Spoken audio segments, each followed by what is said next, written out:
2,406. Tumawag para sa reinforcements. Sa napakaraming firepower coverage na ito, ang mga infantry chariots na sumugod ay hindi nakaligtas, at marami ang tinamaan ng mga shell. Gayunpaman, ang kanilang baluti ay napakakapal, at kahit na sila ay nataman, maaari silang magpatuloy sa pagmamaneho, ngunit ang mga sakay sa loob ay nayanig hanggang sa mamatay. Takip ng apoy. Ungol ni Jack.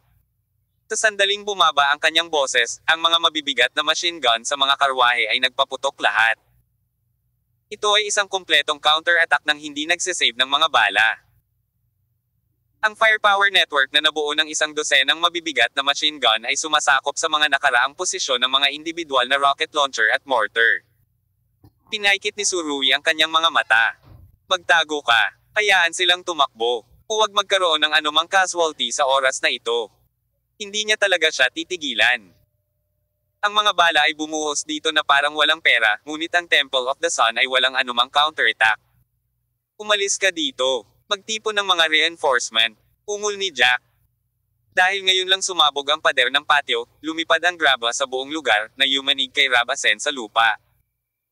Nang makita niyang nagmamadaling umalis si Jack sakay ng kanyang kalisya, para siyang nababaliw. Damn, Jack, itong bastard. Tumakas, tumakas. Sigaw ni Robson, pero hindi niya napigilan si Jack. Akala ko noong una ay matatagpuan ang sikat na Cobra Jack para matulungan niya siyang harangan ang pag-atake ng Temple of the Sun. Gayunpaman. Mula noong mga putok ng baril sa kabanata hanggang ngayon, si Jack at ang kanyang koponan ay walang anumang punto. Ang epektibong plano sa pagtugon ay pinukpok sa ulo at ipinahid sa lupa. Ito ang unang pagkakataon na nakakita ng digmaan ng Robson chapter, ngunit nauwi ito sa kanyang pagkatalo. Nagmamadali talaga siya. Kung walang pagtutol mula sa Black Hawk Company, kung gayon ang Temple of the Sun ay madaling durugan ito. Kinuha ni Robson ang kanyang cellphone at tinawagan si Jack. Naisip na niya na nagmamadaling tumakbo ang kabilang partido at imposibleng sagutin ang telepono. Sa hindi inaasahang pagkakataon, konektado pa rin si Jack. Babalik ako. He chapter said that in a sentence, mabilis magsalita at sa malalim na boses. Gayunpaman, hindi naniniwala si Robson na babalik siya. Jack, bastard, binigyan kita ng $100 million dollars. Nakatakas ka. Ano ang dapat kong gawin? Ano ang dapat kong gawin?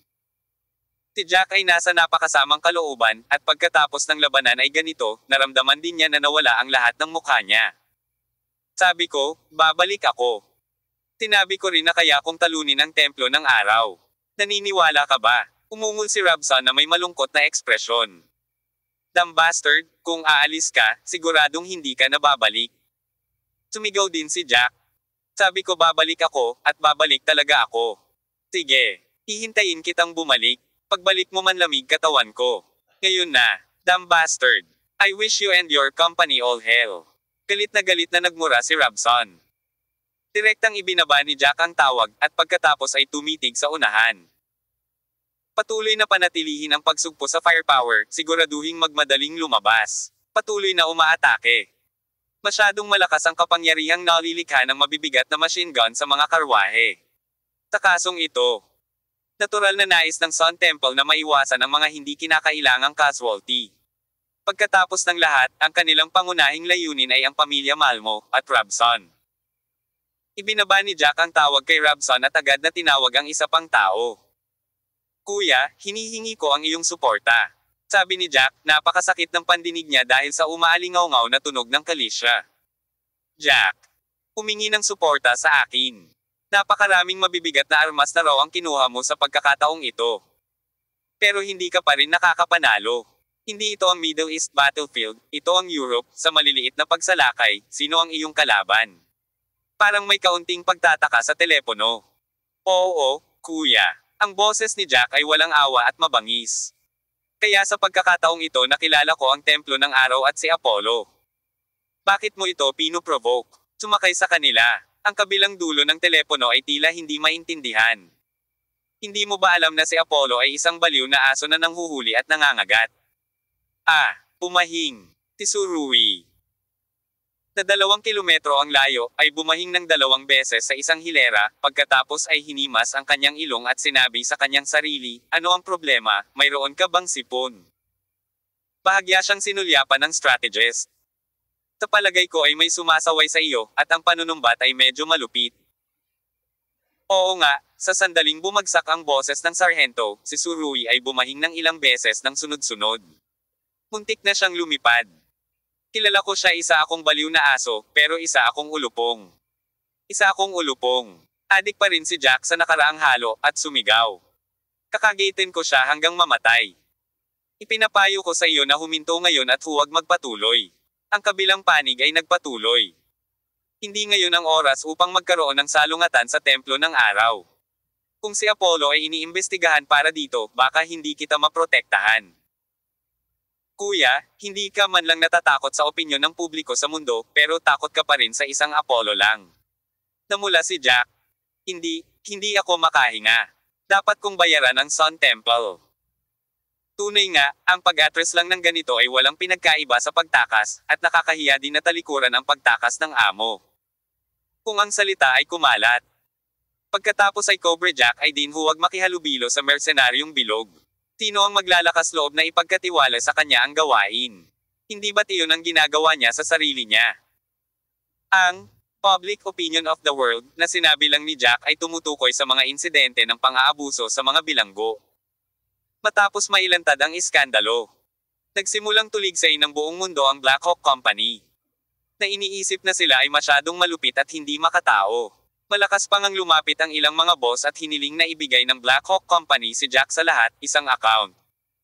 Gayunpaman, ang aktwal na taong namamahala sa Black Hawk Company, iyon ay ang nakatatandang kapatid na lalaki ni Cobra Jack na si Hawks. Ay talagang nakatiis sa presyon ng opinyon ng publiko sa buong mundo at biglang nailigtas si Jack. Kahit na sa halaga ng malaking pagbaba sa dami ng negosyo. Ang hirap na naranasan ko noong nakaraan ay mas malaki kaysa sa pagkakataong ito.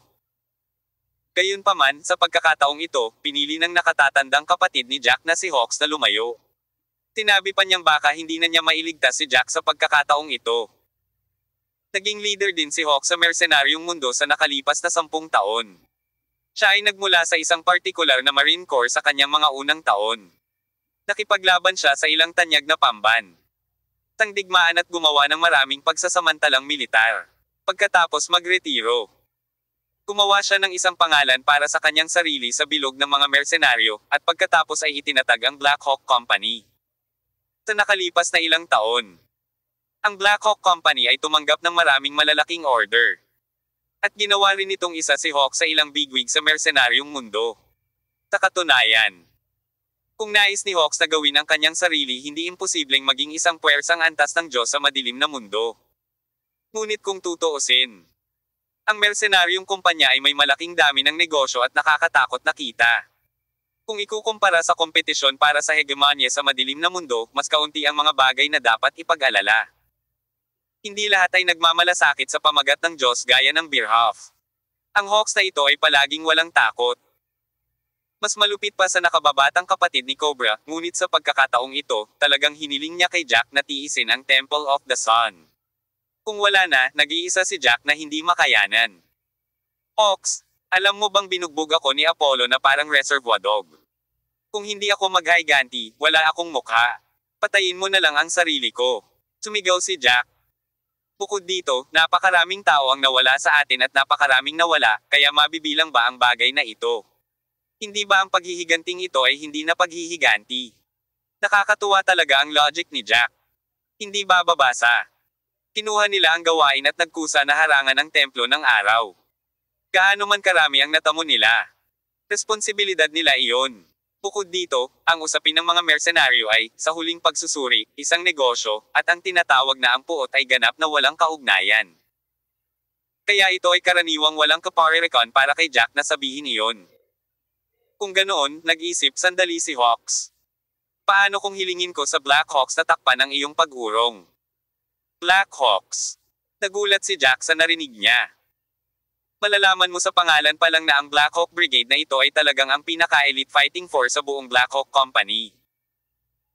Ayaw kong tulungan ako ng Blackhawks na umatras, gusto kong makipaglaban sila sa akin at dapat nilang sundin ang utos ko. Sabi ni Jack. Hindi. Mahigpit na huminto si Hawks. Talagang hindi. Kung hindi, hindi talaga kita mapoprotektahan. Mabuti naman. Nakahinga ng maluwag si Jack. Tila sumang-ayon siya. Kung gayon, hayaan ang mga Blackhawks na tulungan akong umatras, hihintayin ko sila.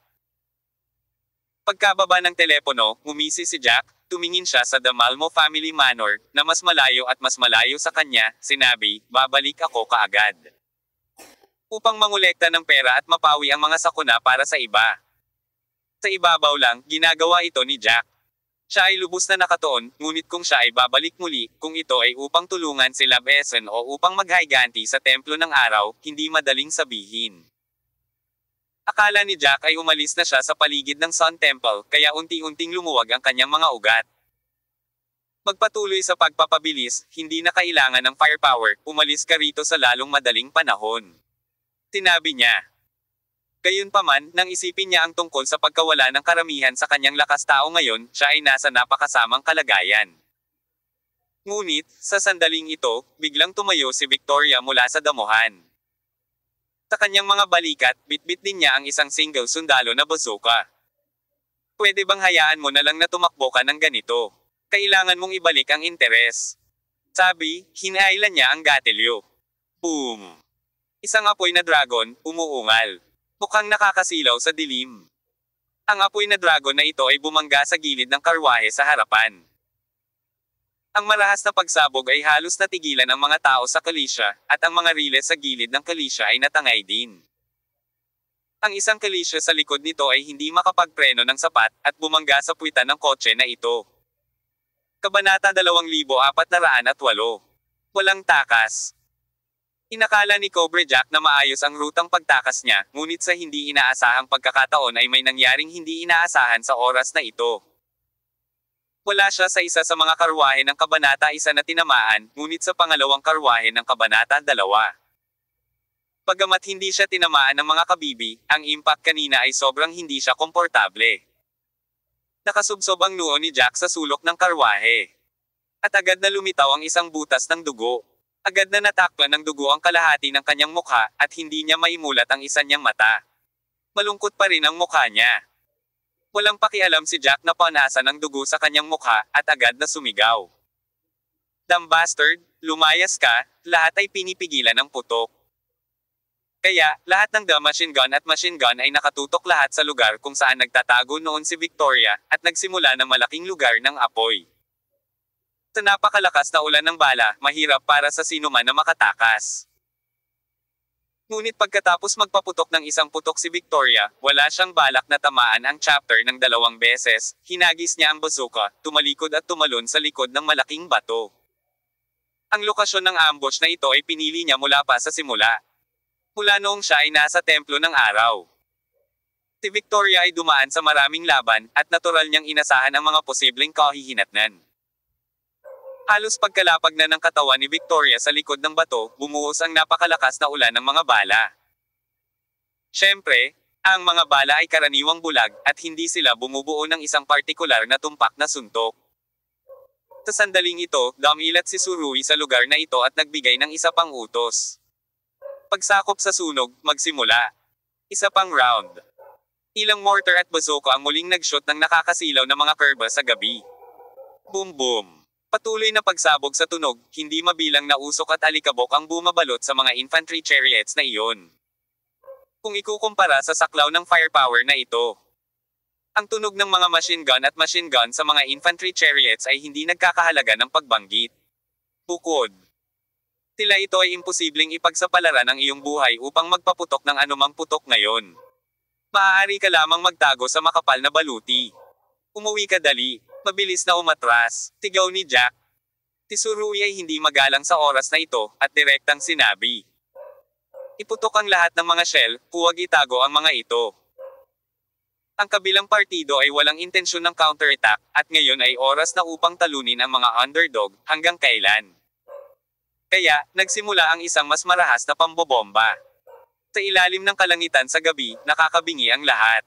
Ang matinding apoy ay namumulaklak sa lahat ng dako, at ito ay tila itinatanghal ang pinakamagagandang paputok. Pinangunahan ni Jack ang kanyang koponan na tumakas ng galit na galit. Ngunit nagawa niyang makatakas mula sa gayong siksik at tumpak na putok ng artilleria. Ang pagtakbo ay nangangailangan ng hindi lamang lakas, ngunit mahusay na kapalaran. Sa wakas, pagkaraan ng 10 minuto, hindi na nakarinig si Jack ng anumang pagsabog. Nakatakas siya sa wakas.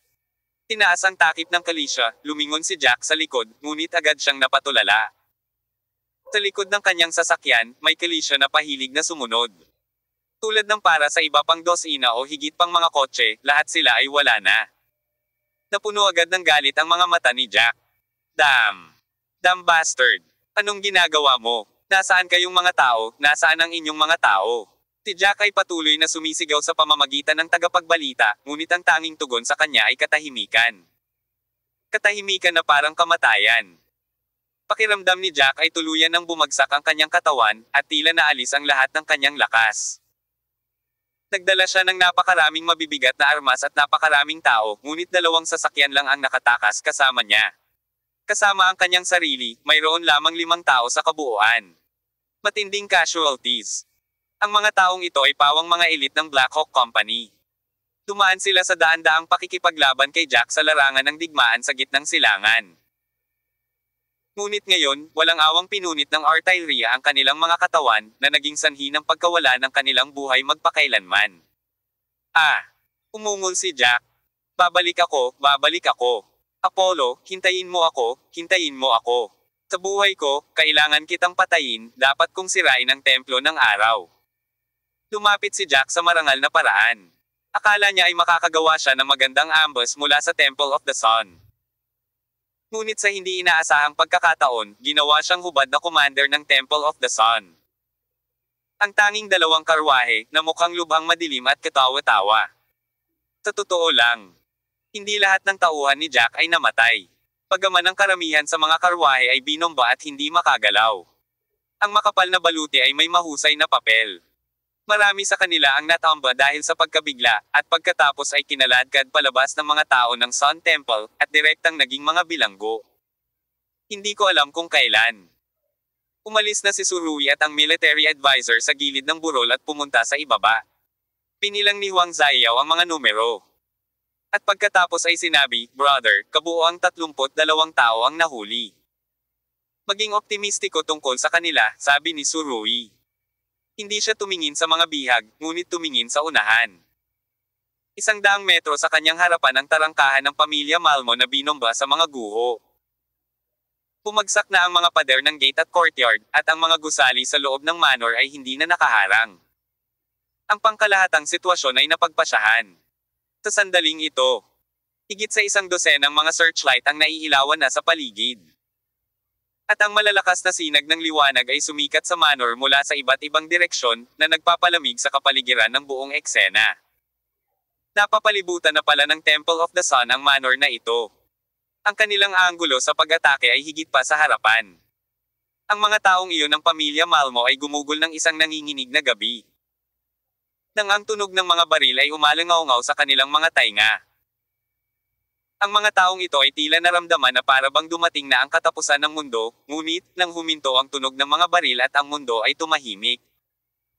Nagsimula na silang makaligtaan ang nakakabinging tunog ng mga baril kanina.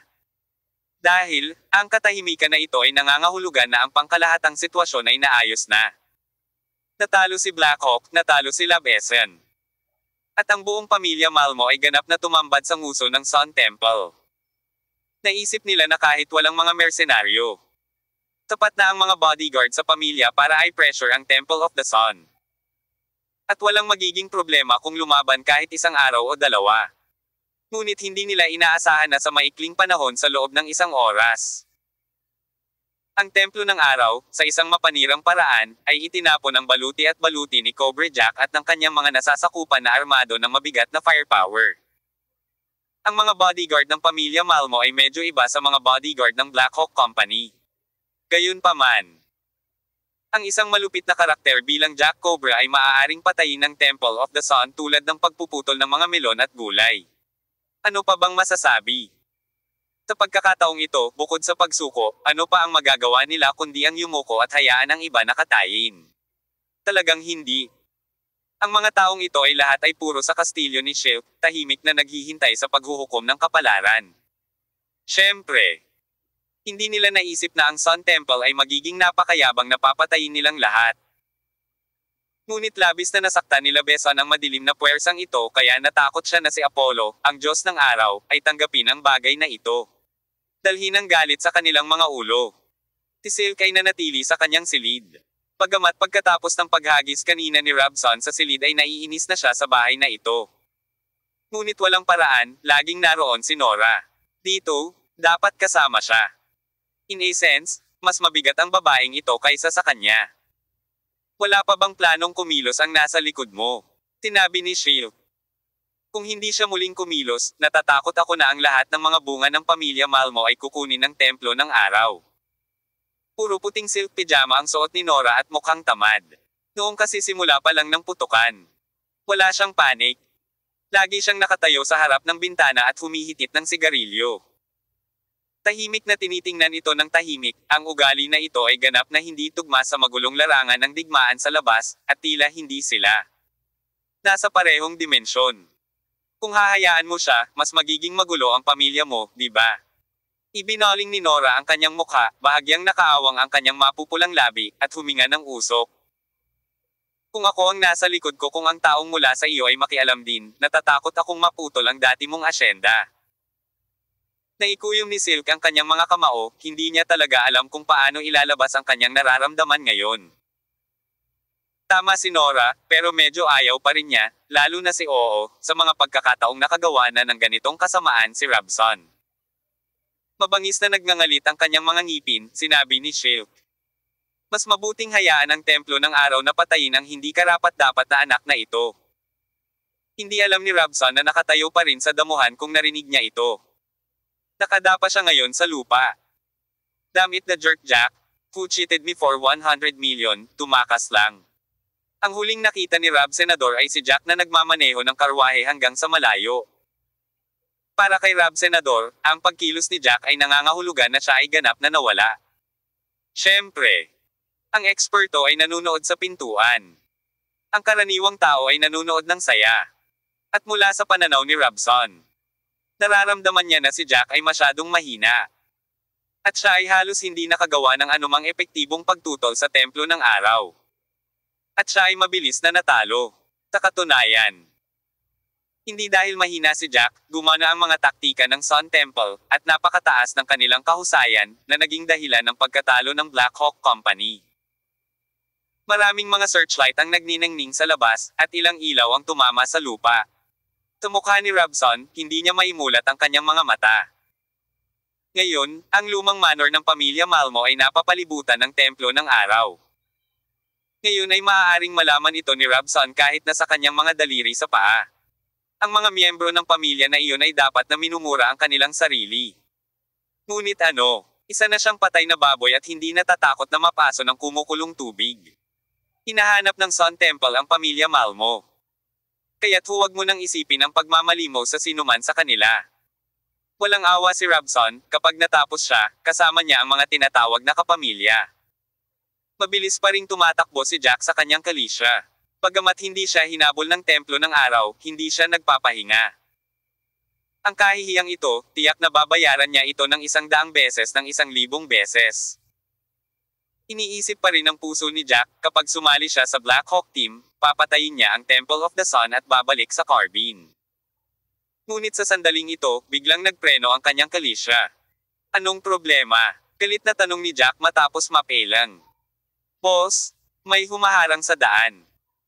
Oo naman, isang hilera ng mga sasakyan ang gamulong patagilid na humaharang sa kalsada. Isang matangkad na itim na figure ang tahimik na nakatayo sa gitna ng kalsada, nakatalikod sa kalisya ni Jack. Kabanata 2409. Bumaba. Sa pagtingin sa itim na figure, likas na naramdaman ni Jack na may mali, sinabi niya ng walang pag-aalinlangan, bilasan mo at barilin. Pindutin mo lang. Sa harap ng matitigas na mga karo, imposibleng magdulot ng malaking banta ang mga sasakyang ito sa labas ng kalsada. Gayunpaman, ang itim na figure ay hindi lamang umiwas, ngunit lumingon ng dahan-dahan. Malinaw na nakita ni Jack ang mukha ng isa, at ang kanyang puso ay lumubog sa ilalim. Hades! Walang tigil na sigaw ni Jack. Hindi niya akalain na pagkatapos niyang bugbugin ng Temple of the Sun, si Hades, ang hari ng Underworld, ay naghihintay sa kanya dito. Anong problema? Paano ito posible? Hindi ba't ang templo ng araw at ang templo ng Hades ay palaging hindi magkatugma? Bakit bigla silang nagsanib puwersa sa panahong ito? Bago bumagsak ang boses ni Jack, nakita niyang biglang nagpakita ng katawan si Hades, at para siyang agila na nangangaso, dir-diretsong sumugod sa kanya. Ang bilis ni Hades ay napakabilis kaya ni Jack ay hindi pa nagkaroon ng oras para mag-react bago siya hinailan ni Hades palabas ng kalisya. Pagkaraan, nasa himpapawid pa rin ang lalaki, at patuloy na gumagalaw si Hades, at bigla siyang hinagis. Nauntog si Jack sa kalsada, at ang sugat sa kanyang mukha ay muling nadikit sa lupa. Hindi niya napigil ang magpakawala ng malakas na dagandong. Kaagad pagkatapos, nahulog si Hades at sinipa ang ibabang tiyan ni Jack. Ang katawan ng huli ay agad na pumulupot bilang isang malaking hipon, at pinalayas ng mahigit 10 metro ang layo, na tumama sa isang kalisya sa kanyang likuran. Bagamat nakapreno na ang kalisya sa oras, napakatagal ng naturang pagbangga. Pumagsak si Jack sa lupa, at pakiramdam niya ay malaglag ang kanyang mga buto. Pulihin silang lahat at ibigay kay Apollo. Si Hades, ang Hades, ay kumuha ng tisyo at pinunasan ang mga sapatos na nabahiran ng alikabok, ang kanyang boses ay napakalma. At maglakas loob na labanan ng killer, pumatay ng mga bagay. Ang kawawang Jack ay hindi nakatakas sa huli. Ang hitsura ni Hades, ang hari ng Underworld, ay kinuha ang kanyang huling dayami, at ang muling pagsasama sa koponan ng Black Hawks ay naging isang luho. Kasabay nito, ang lumang manor ng pamilya Malmo ay madilim na. Kahit na ang lahat ay may hindi mabilang na mga reklamo laban kay Rabasen. Walang silbi ang magreklamo ngayon. Isa lang ang kailangan nilang gawin ngayon, at iyon ay naghihintay sa pagsasaayos ng templo ng araw. Ang lahat ng mga pag-aaway ay naging opsyonal. Lahat ng pagtutol ay maaari ding isuko. Maaari nilang ganap na hayaan ang koponan ng bodyguard ng pamilya na lumaban muli sa Sun Temple, ngunit ang pakikipaglaban ng ilang minuto pa ay hindi makakatulong sa huling resulta. Matapos magsimulang gumalaw ang mga searchlight mula sa lahat ng direksyon upang maipaliwanag ang manor, sa harap ng gate na naging guho, maraming ilaw ang biglang bumukas. Ang lahat ng ito ay mataas na sinag ng kotse. Ang mga ilaw na ito ay magkakaugnay sa isang kahangahangang momentum. Pagkatapos ng labanang ito, ang templo ng araw ay sa wakas ay darating sa lupaing ito na may isang pagdurog na puwersa. Ang pamilya Malmo ay hindi mapaglabanan. Nakatayo si Walt sa labas ng kastilyo. Sa simula hanggang ngayon ay ganito na ang kanyang paninindigan, at tila hindi siya natatakot na maapektuhan siya ng mga lumilipad na bala. Hindi gustong sirain ni Apollo ang iyong manor. Sinabi ni Glensa, siya ay isang deterrent lamang. Nakikinig sa ibig niyang sabihin, tila tinutulungan niyang sabihin si Surui. Oo, kung hindi lang sisubog ang gate at pader. Matanda na si Walder at nakakaintindi ng maraming bagay. Gayunpaman, nang makita niya na ang maliit na bersyon ng Arc de Triomphe na minsan niyang itinaguyod para sa pagtatayo ay binomba sa mga guho, ang kanyang puso ay lubhang komplikado pa rin. Marahil, isang malaking negosyo ng pamilya ang maaaring masira sa magdamag. Ang mga searchlight na iyon na magkakaugnay mula sa lahat ng direksyon ay parang paghabi ng isang malaking lambat na mahigpit na bumabalot sa buong asyenda. Nagbago na ba ang isip mo ngayon? Sinabi ni Glensa, kung talagang hihilingin mo sa akin na hikayatin si Apollo, malamang na hindi ako tatanggi. Hindi, sinabi ni Wald. Hindi nagbabago ang isip ko, gusto kong makita kung ano pa ang magagawa ng magaling kong apo. Sobrang sakit ng puso niya, pero mas mabuti na iyon kaysa sa sakit sa puso. Ang pakiramdam na mas hindi komportable ay ang malamig na puso. Ang puso ni Ward ay pinalamig ng kanyang apo, at walang bakas ng temperatura. Rabson. Sa wakas ay nagsalita si Surui. Papalapit na siya ng palapit sa manor pero bago pa man may pumasok sa gate ay sumigaw na siya. Ang boses ni Surui ay kumalat sa buong manor sa pamamagitan ng mikropono. Dahil sa medyo malakas na volume, natakot ang maraming tao ng sabay-sabay. Isang simpleng pangungusap, ngunit tila puno ng kamahalan na ginagawang hindi mapaglabanan ng mga tao. Hindi napigil ang kinilig si Rabson matapos marinig ang sigaw na ito. Agad na kumalat sa buong katawan ang hindi maipaliwanag na takot. Nandito na si Apollo. Hindi makayanan ang ganitong uri ng takot at panggigipit, tumalikod si Rabson at tumakbo. Si Tsurui ay hindi nagmamadali at patuloy pa rin siyang sumusulong. Ang direksyon na tinakbo ni Rabasen ay ang kastilyo kung nasaan si Shield. Ngayong hindi na siya mapipigilan, mukha na siyang tumakbo sa ganitong paraan. Itinulak ni Rabasen ang pinto, puno ng gulat ang kanyang mukha. Narito ang templo ng araw, narito ang templo ng araw. Dumating siya para humingi ng tulong, at kinakaladkad din niya ang pamilya. Ang mga taong ito ay sabay na pumunta sa tubig.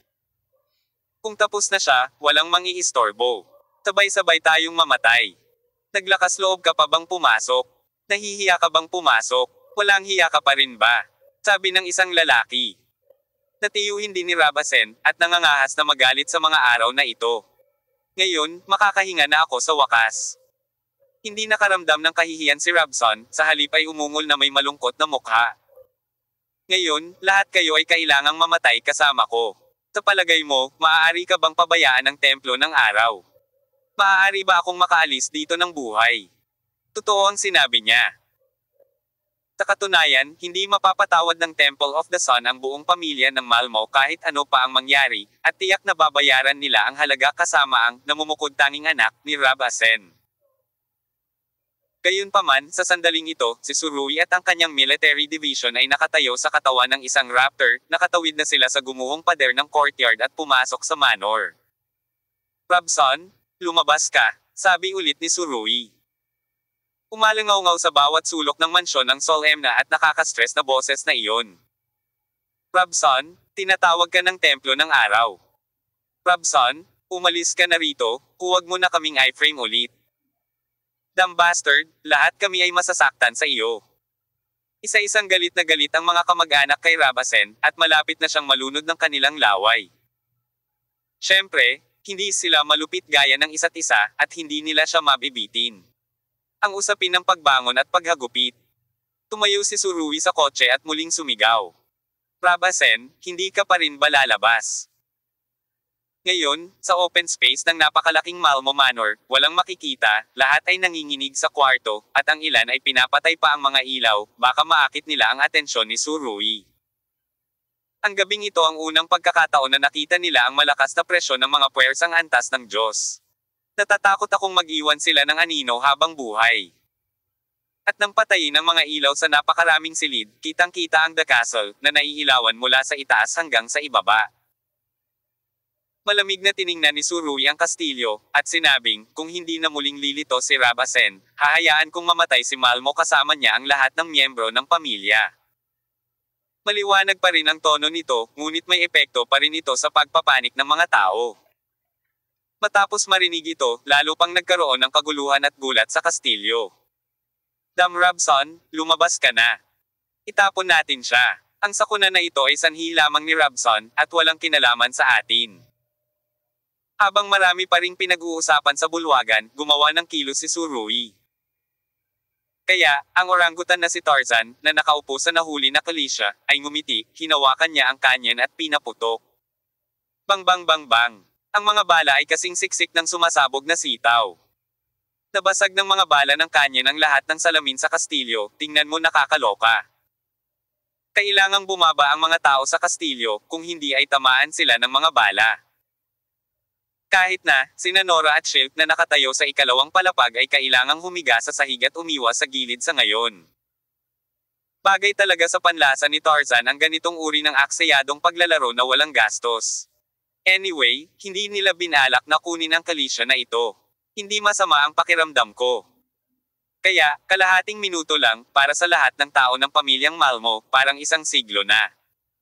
Sa wakas ay tumigil ang putok ng baril. Sa oras na ito, ang lahat ng salamin sa harap ng kastilyo ay nabasag, at mayroong hindi mabilang na mga butas ng bala sa dingding. Tungkol naman sa loob ng kastilyo, napuno ito ng usok at alikabok. Ang mga bala ay pumasok sa bintana at tumago sa mga dingding, at ang malalaking piraso ng balat ng dingding ay nalaglag, puno ng nakakasikal na amoy. Kabilang sa kanila, 2 miyembro ng pamilyang Malmo ang nasugatan ng mga bala, dumudugo ang kanilang mga binti, at sumisigaw sila sa sakit habang nakaupo sa lupa. Pilasan mo at ibigay mo si Rabasen, baka kalagka rin tayo hanggang mamatay. Papatayin tayo ng templo ng araw. Ang dugo ay ang pinakamahusay na pampasigla. Nang makita ng mga kapamilyang ito ang pag-agos ng dugo mula sa mga binti ng 2 sugatan. Lahat sila ay nasa sabik. Pinalaksa na nilang ibigay si Rabasen, at sa pagkakataong ito ay lalo silang natuwa. Magpasya ka anuman ang mangyari. Na-corner na si Robson, at sa ilalim ng mamamatay tao na mga mata ng lahat, hindi rin siya komportable. Gaano man ito kahirap, kailangan mong kumapit. Mga hanggal, hindi ba ninyo alam ang mga kabutihan ng templo ng araw? Ibigay mo man ako, hindi ka na mabubuhay, gagawin nilang katayan ang lugar na ito. Daan. Sa sandaling ito, muling tumunog ang boses ni Surui. Dahil sa lakas ng amplifier, parang may grand taste ang tono niya. Kung wala ka pa ring malay, huwag mo akong sisihin sa pagpapasabog sa kastilyong ito. Sabi ni Surui. Pagkarinig nito, lalo pang nagpanik ang mga tao sa kastilyo. Na-corner na nila si Rabasen, na hindi makagalaw. Sa oras na ito, lumitaw si Shilp mula sa hagdan. Itinuro niya ang kanyang anak at umungol, kunin ang masamang balakid na ito at ibigay siya sa templo ng araw. Kabanata 2410. Ang Diyos ay bumaba sa lupa. Ang utos ni Silk ay walang alinlangan na ang dayami na nakabasag sa likod ng kamelyo. Hindi na ito kayang suportahan ni Robson. Sa pagharap sa nasasabik na mga kamag-anak, wala siyang pagpipilian kundi ang hulihin ito. Ang bala ng machine gun ni Surui ay halos maputol ang tensyon ng mga taong ito. Hindi, sumigaw si Robson, nagpupumiglas, ngunit walang epekto. Humihingal si Hilk. Itigil ang mga kamay at paa ni Rabasen at dalhin siya palabas. Bilang isang ama, humihiling sa mga kamag-anak na ibigay ang kanilang anak sa templo ng araw sa kanilang sariling inisyatiba, ang ganitong uri ng mga desisyon ay talagang mahirap gawin. Bagamat muntik na niyang gamitin ang gunting para gawing Yunoko ang kanyang anak noon. At bagamat nakagawa na rin si Robson ng mga bastos na pananalita tungkol sa kanya bilang ama. Nang dumating sa puntong ito, ang puso ni Shilk ay nasa kanyang puso pa rin. Lubhang hindi komportable, nakaharang na gulat. Ang kastilyo ay puno ng basag na salamin, magulo at maingay, gaya ng mood ni Shilk. Alam niyang pagkatapos ng araw na ito, baka tuluyan nang bumaba ang buong pamilya. Tama ang desisyon mo. Sinabi ni Nora, mas mabuting ibigay si Rabasen ng kusang loob kaysa sa mabugbog ng templo ng araw. Naiintindihan ko ang ibig mong sabihin. May matinding puot sa ekspresyon ni Shilk. Kung hindi dahil kay Rabasen, hindi magiging ganito ang pamilyang ito. Huwag maging hanggal na ilagay ang puot sa ulo ng templo ng araw. Kahit sa oras na ito, ang boses ni Nora ay nakapagpakita pa rin ng pambobola. Sa tingin ko, dapat mong maunawaan kung ano ang ibig kong sabihin. Huminga ng malalim si Silk. Naiintindihan ko ang ibig mong sabihin. Kung ibibigay mo si Rabasen, maibabalik ang usapin, at mabubunyag na mabubuhay pa ang pamilya Malmo, ngunit kung gagawin nila ito ng baligtad, mas mabilis silang mamamatay. Sa kasalukuyang lakas ng pamilya Malmo, imposibleng makipagkompetensya sa Sun Temple. Hindi sinasadya ni Surui na bumaril, dahil alam niya na ang mga miyembro ng pamilya Malmo ang grupong iyon ng mga tao ay nasa bingit na ng psychological breakdown. Wala na silang mahahanap pang mga alon. Naniniwala si Surui na pagkatapos ng nakaraang round ng pagpigil at pananakot, si Rob Senador ay ibibigay ng masunurin sa huli. Bagamat nagkaroon ng maraming ingay ngayong gabi, at ang Black Hawk Company ay natalo, naramdaman ni Surui na hindi siya hinihingal. Nagsimulang mapuno ng galit ang dibdib ni Surui nang maisip niya ang nagngangalit na apoy sa Ruiran Life Hotel. Lahat ng ginawa ni Robson ay mauuwi sa kabayaran ngayong gabi. Si Surui ay mapusok, lalo na kapag ang mga bagay na iyon ay may kinalaman sa mga taong pinapahalagahan niya. Sa pag-iisip nito, gamit ang isang kopya ng kanyang kamay, inilabas niya ang isang solong sundalong bazooka mula sa katawan ng Raptor. Bigyan kita ng 3 segundo. Kapag hindi ka lumabas, magpapaputok ako. Mahina ang boses ni Surui. Nang marinig ito ng mga tao sa kastilyo, lalo silang nataranta, hinayla sila Beson at naglakad palabas. Nakinig lang sila kay Surui na nagsasabing, 3, 2, 1, Isa. Hindi sapat ang 3 segundo para marating nila ang tarangkahan ng kastilyo. Kaya, nagpaputok si Tsurui. Sa pagkakataong ito, tinutukan niya ang mga tarangkahan ng kastilyo. Sa itaas na palapag. Pindutin ang trigger, at ang individual na bazooka ay biglang nagluwa ng apoy na dragon. Nang walang kisap mata, gumuho ang pinakamataas na palapag ng kastilyo. At ang mga tao sa loob ng kastilyo ay nagulat lahat. Ang lakas na nabuo ng pagsabog na ito ay tiyak na mas malakas kaysa sa isang lindol. Tinira ng suntok na ito ang kastilyo. Ang buong gusali ay naging itim.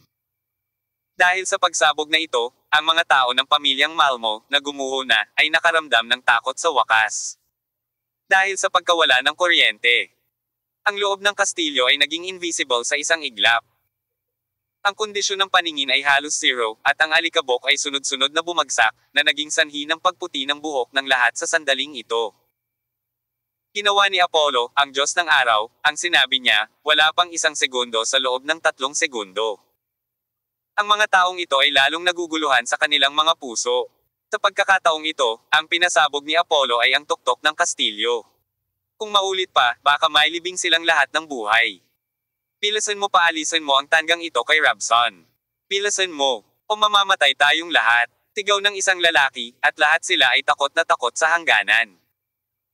Ang kamatayan ay hindi nakakatakot, ang tunay na katakutin ay naghihintay na mamatay.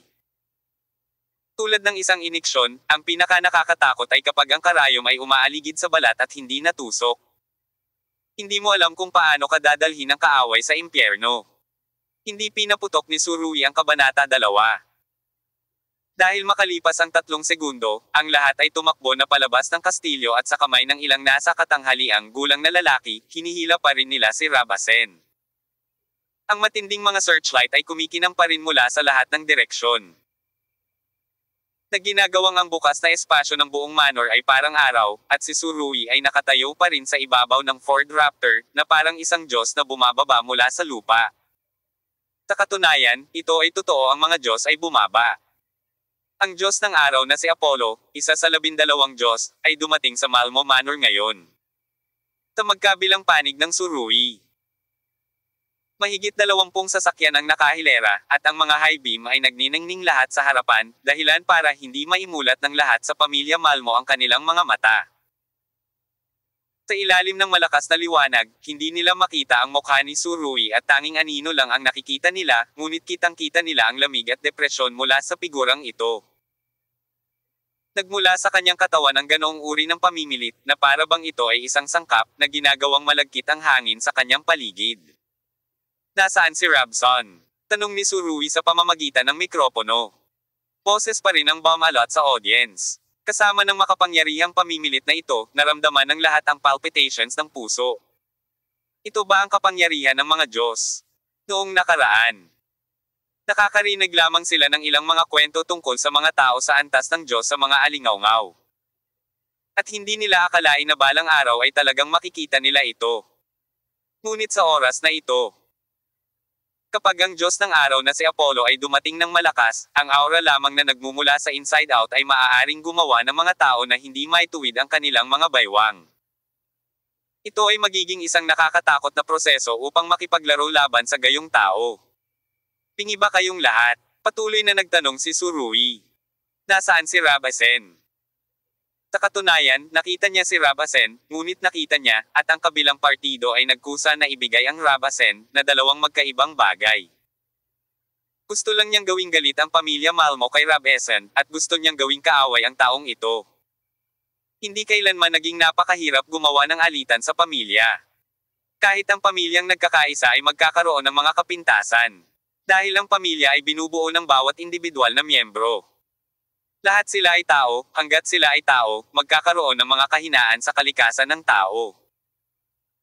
Nabuo ni Rabson ang kanyang kasalukuyang pag-uugali na hindi nauugnay sa karaniwang indulhensya ng pamilya Malmo. Kaya naman, tiyak na gagawin niyang responsibilidad ang pamilyang ito.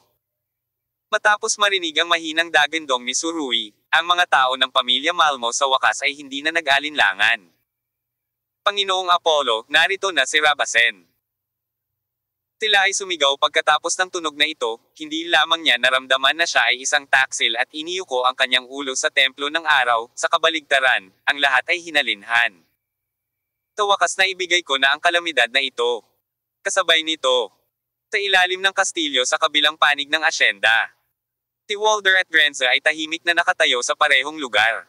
Nang ibigay ko ang mga salita, talagang nakaramdam ako ng pagkahilo, hindi ko mapigilan ang dalawang hakbang, at halos hindi ako makatayo. Dapat matagal mo nang pinaghandaan ito. Sinuportahan ni Glenza si Walder, magaling si Apollo sa pag-atake sa puso. Malinaw. Ang matigas na labanan na si Glenza ay nakikita ang layunin ni Surui. Ngunit, pagkatapos itong mapagtanto, ang usapin ay natapos na, kahit na siya ay lumabas na malakas, ang pamilya ay wala ng anumang pagkakaisa. Sabi na napagtanto na rin ni Glenza na maaaring ito ang hukbo ni Apollo.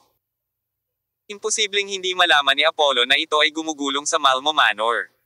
Ang relasyon sa pagitan ng aking sarili at ng pamilyang ito. Kahit na sa mga daliri ng paa, maaari kong hulaan na si Daniel Sharp, ang batang babae na nakatalikod sa kanyang mga seiko, ay dapat na nagsabi kay Surui ng lahat dito. Gayunpaman, nahulaan din ni Gerenza na kahit na hindi siya lumitaw dito. Maaaring ginawa ito ni Surui palaging ganito ang lalaking ito, kung sino man ang maglakas loob na saktan siya, tiyak na gagamit siya ng pinakamarahas na paraan para patumbahin siya. Paano kung handa na ako? May malalim na pakiramdam ng pagkalungkot sa mga salita ni Walder. Oo. Matagal na niyang inakala na mangyayari ito. Ngunit ang pag-iisip tungkol dito at aktwal na nangyayari ay dalawang magkaibang bagay. Kung hindi niya narinig ang mga boses na iyon sa sarili niyang mga tainga, hindi talaga alam ni Wald kung gaano siya kadesperado. Ang mga awtoridad ay mga tagahanga, ang mga nakikinig ay malinaw, si Grenza ay nakikita ito ng malinaw, at hindi niya ibig sabihin na tumayo pa. Sandali, dapat kang magpasya ngayon. Isang matatag na determinasyon. Anong determinasyon? Malinaw, ito ay isang hindi masisira na pagpapasya. Isang matatag na determinasyon na tanggalin si Rabasen. Si Wald ay lubos na nadismaya sa kanyang mabuting apo. Alam niyang kung gagawin ito ni Rabson, walang lugar para sa kanya sa pamilya. Walder kahit gaano man kagalang-galang, imposibleng labanan ang lahat sa pamilya upang maprotektahan si Rabasen. At saka, nang magkaroon ng kapangyarihan si Rabasen, hindi niya sinasadyang igalang ang kanyang lolo. So, wait and see na lang. Napabuntong hininga din si Glenza, ngayon, Rabasen. Kalahati lang ang sinabi niya sa sinabi niya. Kung tapos na siyang magsalita, siguradong malakas ang impact nito kay Wald. Ang ibig sabihin ng Glenza ay, ngayon, si Rabasen ay mapapahamak. Dumilat si Surui, tinitigan ng pamilya Malmo, at sinabing, mga lalaki, ipadala mo siya sa akin. Ginamit pa rin ni Surui ang mikropono para sabihin ang mga salitang ito, na maaari pa ring bumuo ng napakalakas na pamimilit. Simple lang ang pakay niya, hindi sapat na itapon si Rabasen, dapat ibigay mo siya sa akin. Gusto kong ganap na hatiin ang pamilya Malmo. Kung mayroon kang Rab Senador, walang magiging ikaw, at kung mayroon ka, walang Rab Senador. Nakikinig sa mga salita ni Surui, nahihilo na naman si Wald. Talagang walang awa siya. Sabi ng matandang patriarch, halatang si Surui ang tinutukoy niya. Muling napabuntong hininga si Glenza. Natatakot ako, darating pa ang pinakamasama.